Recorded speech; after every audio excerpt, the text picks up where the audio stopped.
नमस्कार. मी भास्कर मोघे पाटील, योग शिक्षक. 2016पासून या योगाच्या पतंजलीच्या माध्यमातून मी योगाशी जुळलो. मलासुद्धा फार व्याधी होती आधी. ॲसिडिटी असेल, वाताचा त्रास होता, बीपीसुद्धा चालू झाली होती.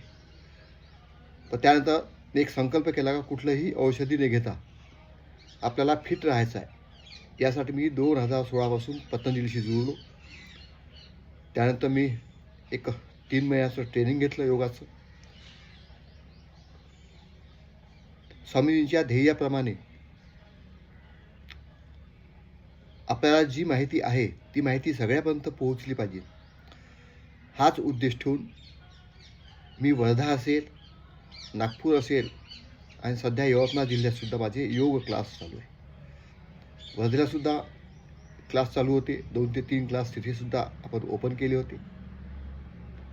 त्यानंतर यवतमाळलासुद्धा मी 4 क्लास ओपन केले आणि त्या माध्यमातून एक स्वामीजींच्या पावला पाऊल ठेवून एक त्यांचं ते ध्येय आहे, प्रत्येक खेड्यात, प्रत्येक घरात, प्रत्येक माणसाजवळ नंतर योग गेला पाहिजे.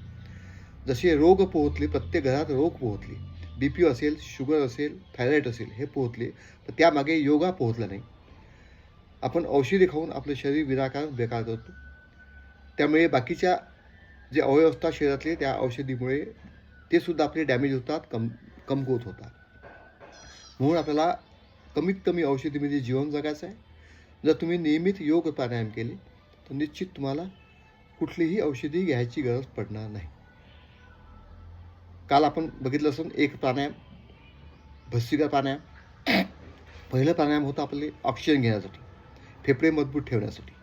आपण ऑक्सिजन घेतलं, त्याची वेळसुद्धा तुम्हाला सांगितल्या 2 ते 5 मिनिट करायचं आहे, ते सुद्धा सकाळी 6 ते 6:15च्या आतमध्ये. त्यानंतर दुसरं प्राणायाम लगेच भस्त्रिकासारखा कपालभाती प्राणायाम, हे सेकंड प्राणायाम, दुसरं प्राणायाम आहे. बघा, आपण काल मी सुखासनमध्ये बसलो, आज आपण बसलो मी सिद्धासनमध्ये.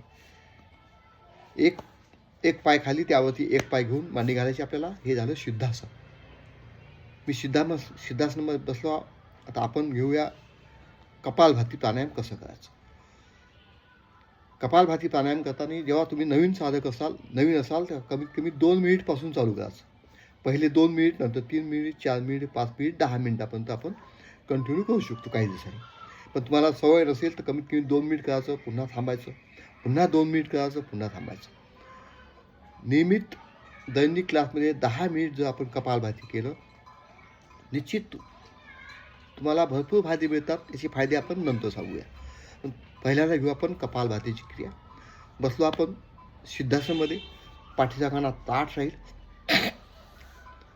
एका सेकंदाला 1 स्ट्रोक घ्यायचा आपल्याला. यामध्ये तुम्हाला श्वास घ्यायचा नाही, फक्त श्वास सोडण्याकडे लक्ष केंद्रित करायचं. पोट आत जाईल, नासिकेतनं श्वास बाहेर निघेल, तोंडही बंद राहील तुमचे, डोळेसुद्धा बंद राहील. ही काळजी घ्यायची आपल्याला. पाठीचा काना ताठ ठेवायचा, पोट आत, श्वास बाहेर. श्वास घ्यायची गरज नाही, तुमचा श्वास तो ॲटोमॅटिक जाईल.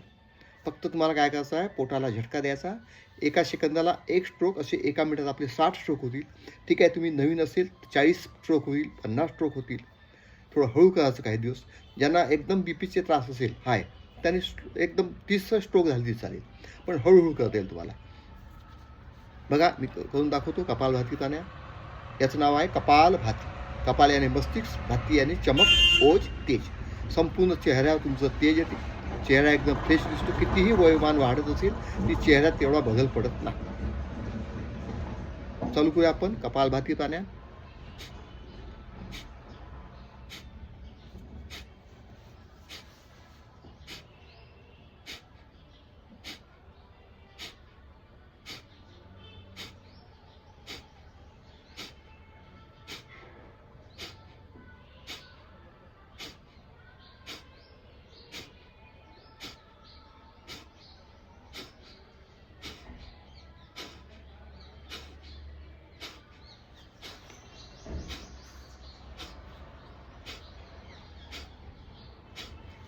एक ते 2 मिनिट करायचं पहिल्यांदा, नवीन असाल तर. नंतर थांबायचं, पुन्हा करायचं. जशी सवय होईल तशी तुम्ही 5-5 मिनिटाचे 1, 2 ते 3 स्ट्रोक घेऊ शकता. 5 मिनिट करायचं, पुन्हा थोडा वेळ थांबायचं, 2-3 लांब श्वास घ्यायचे, सोडून द्यायचे, पुन्हा 5 मिनिट करायचे. हे आहे कपालभाती प्राणायाम. अत्यंत महत्त्वाचं प्राणायाम. कपालभाती म्हटल्यानंतर अत्यंत महत्त्वाचं प्राणायाम आहे. याला औषधी प्राणायामसुद्धा म्हटलं आहे. ज्या शरीरासाठी आपल्याला औषधी पाहिजे त्या औषधी आपल्या ॲटोमॅटिक शरीरात तयार होतात. जसं आपण अन्नपचन करण्यासाठी गोळी खातो, तुम्हाला गोळी खायची गरज पडणार नाही, अन्नपचन होऊन जाईल. जसं तुम्ही हिमोग्लोबिन वाढण्यासाठी गोळी खात असता, टॉनिक घेत असतात, ते घ्यायची गरज नाही, ॲटोमॅटिक तुमचं हिमोग्लोबिन वाढते. जर आपण कंटिन्यू कपालभाती प्राणायाम केलं तर तुमचं हिमोग्लोबिन कमी होत नाही, संतुलित राहते. जेवढं पाहिजे शरीराला तेवढं हिमोग्लोबिन राहते. व्हिटॅमिन्ससुद्धा यांनी तयार होतात. ए पासून तर ईपर्यंत जेवढे काही व्हिटॅमिन्स असेल तेवढे टोटली व्हिटॅमिन्ससुद्धा आपल्या शरीरातच तयार होतात. व्हिटॅमिन्ससाठी सुद्धा तुम्हाला गोळ्या घ्यायची गरज पडत नाही. पोटाचे त्रास असेल, अन्नपचन होत नसेल, गॅस्ट्रिकचा त्रास असेल, हे सुद्धा यांनी निघून जातं. उलट आपलं अन्न चांगलं पचतं, अन्नपचन चांगलं होतं. यामुळे बीपीचा त्रास असेल, शुगर, मग आपण जो मधुमेह म्हणतो, शुगर वाढली, ही शुगरसुद्धा यांनी कंट्रोल होतं. कपालभाती आणि एक मंडूकासन, आपण ते मंडूकासन नंतर सांगूया. कपालभाती प्राणायाम जर आपण नियमित केलं त्याने शुगरसुद्धा तुमची कंट्रोलमध्ये येते, बी पी कंट्रोलमध्ये येते. वाताचा त्रास असेल, गॅसेसचा त्रास असेल, वात, कफ आणि पित्त, ह्या 3 प्रकृती आपल्या शरीराच्या, ह्या तिन्ही संतुलित ठेवण्याचं काम हे कपालभाती प्राणायाम करते. ह्या जर आपल्या 3 संतुलित राहिल्या, वात, कफ आणि पित्त, तर निश्चित तुम्हाला कुठलीही व्याधी होत नाही. पोट तुमचं एकदम साफ राहतं. दमा असेल, कफ असेल, हे सुद्धा टोटली निघून जातं. यामुळे आपल्या पॅनक्रियाज ॲक्टिव्ह होतात, त्यामुळे अन्नपचन चांगलं होतं. ॲटोमॅटिक तुमचं ब्लड वाढतं, व्हेन्स मोकळ्या होतात पूर्ण. कुठेही अडथळा आला असेल एखाद्या व्हेन्समध्ये, कुठे आपल्या ब्लड घट्ट होतं किंवा ब्लड थांबतं, कोलेस्ट्रॉलचं प्रमाण वाढतं, त्यामुळे आपलं हे ब्लड सप्लाय चांगला होत नाही, तिथे अडथळा निर्माण होतो, कुठेतरी गाठ निर्माण होते. छोट्या गाठी निर्माण होतात, त्या आपल्याला माहीत पडत नाही शरीरात. त्याचंच रूपांतर नंतर मग कॅन्सरमध्ये होतं, मोठी गाठ झाल्यानंतर. मग त्या गाठीसुद्धा काढण्याचं काम हे कपालभाती करते. कुठेही व्हेन्समध्ये अडथळे असतील त्यालासुद्धा मोकळं करण्याचं काम हे आपलं कपालभाती करते. ब्लड सर्क्युलेशन हे सुद्धा चांगलं करण्याचं काम हे कपालभाती करते. हृदयामध्ये ब्लॉकेज असेल, मेंदूमध्ये ब्लॉकेज असेल, हे सुद्धा काढण्याचं काम हे आपलं कपालभाती प्राणायाम करते. मग याला विशेष महत्त्व आहे कपालभाती. नियमित क्लासमध्ये 10 मिनिट कपालभाती प्राणायाम व्हायलाच पाहिजे. प्रत्येकाने करायला पाहिजे, लहान मुलापासून वयस्कर माणसापर्यंत. जर नियमित आपण कपालभाती केलं तर निश्चित तुम्हाला कुठलीही व्याधी तुमच्याजवळ येत नाही. दिवसभर आपण एकदम तंदुरुस्त राहतो. किडनी असेल, लिव्हर असेल, हार्ट असेल, मेंदू असेल, स्टमक असेल, पॅनक्रियाज असेल, हे सगळे ॲक्टिव्ह राहतात. ते आपापलं काम नियमित करत राहतात.